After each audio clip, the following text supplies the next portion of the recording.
What's up, everybody? We got the penultimate episode of Gen V Season 2 this week, and our Cipher theories have officially been confirmed or denied based on where you were with the character at this point. Let's dive into episode 207.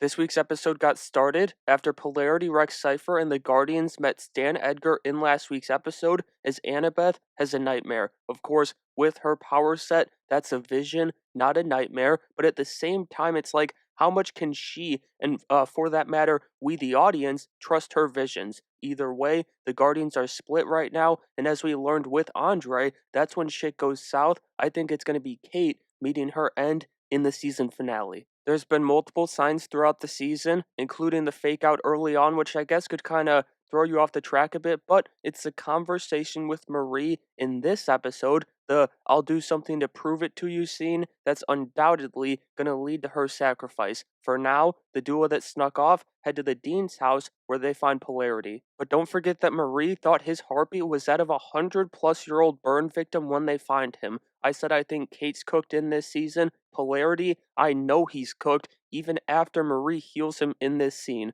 That was a crazy scene, though. I don't know why, stopping a seizure was more shocking than bringing her sister back from the dead. It just kind of was. Polarity has been such an incredible mentor and voiced a reason for the Guardians this season after the kids, and specifically Emma in this situation, got him out of the gutter, got him back on his feet. He jumped off the Vought ship after they took his boy away from him, and is truly one of the best parts of Season 2. Sean Patrick Thomas, he deserves a ton of credit for that too. He's so damn good. I do want to circle back to why this scene hit so hard though, because I do know why. It just kind of took a second for me to realize it as the episode went on, and it's because of its emotional impact. I think there's going to be, a second wave of guilt about escaping Elmira that first time for Marie when she realizes, or maybe even has a character throw this in her face, that she genuinely could have saved Andre. If she had just stayed at Elmira, stayed prisoner, and not taken her chance to escape, she could have stopped his seizures just like she did for his dad.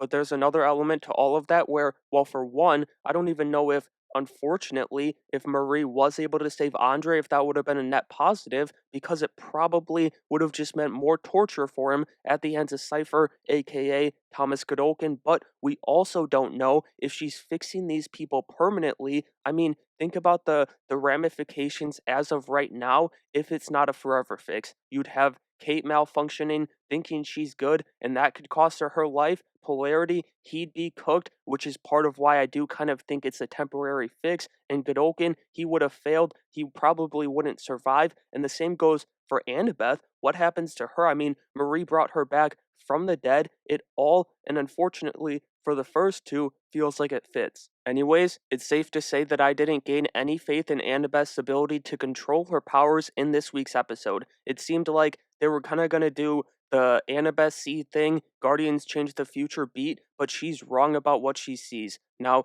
to be fair, it's definitely possible that she saw something from the finale and just thought it was going to happen sooner than it is actually going to happen, but Marie dying in this show, it would be a massive shock to me. I don't see it happening. Then they do one of my favorite things that's so very familiar to this universe, the great emotional scene with a good bit mixed in. It's this scene between Sam and Emma where Asa German and Lizzie Broadway simply shine. I've loved Sam's arc to normalcy in season 2, and the scene is capped with a dick measuring contest that doesn't overshadow the emotions. Chef's kiss. Miss Odessa gets lost in the sauce this week though, and let's be real, she's on her Anakin shit in episode 7. She becomes the very thing she swore to destroy, using her powers to stop the Guardians from helping her so that she can go after Godolkin on her own. All those theatrics right after she's been condemning Kate for the same thing, it's an easily ignorable but powerful commentary in many different ways, and one that I think is always going to be relevant because of human nature. but they're a hard bunch to keep down as the guys go head to head with Cipher while the girls go to find Marie and Godolkin, going on their first hunt for a walking nutsack. Well,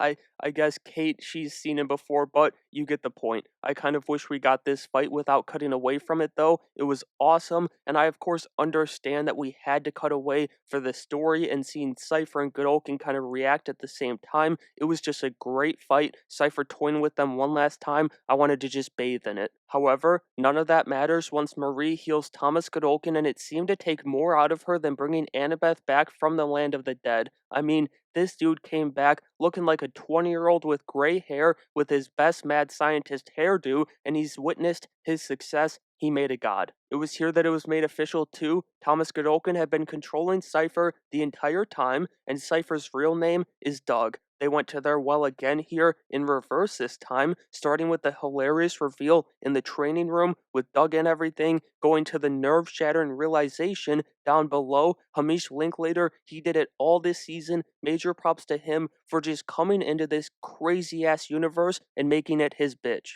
The episode closed as Ethan Slater took over villain duties and Godolkin wastes no time kicking off his plan to make it so that there's only god tier soups. I'm telling you guys, I've said it a couple times now, but I'll say it again. There's going to be a nasty death for the bee lady in the finale. But for now, he strolls the campus on what is probably the best day of his life and takes out the first circus freak. His words, not mine. That was another incredible episode for season 2, and it wasn't just a good episode, it was a good penultimate episode too, despite its runtime. Take notes, Peacemaker. But in all seriousness, this universe manages the confined story feeding into an overarching one, all without undermining any one of them so damn well. Hats off to the cast and crew, the creatives behind Gen V. I'm loving this season. And so that's going to do it for my Gen V 207 breakdown. I was obviously a big fan of it, but I want to know what you guys thought about the penultimate episode too, so let me know down in the comments below and make sure you have a great day.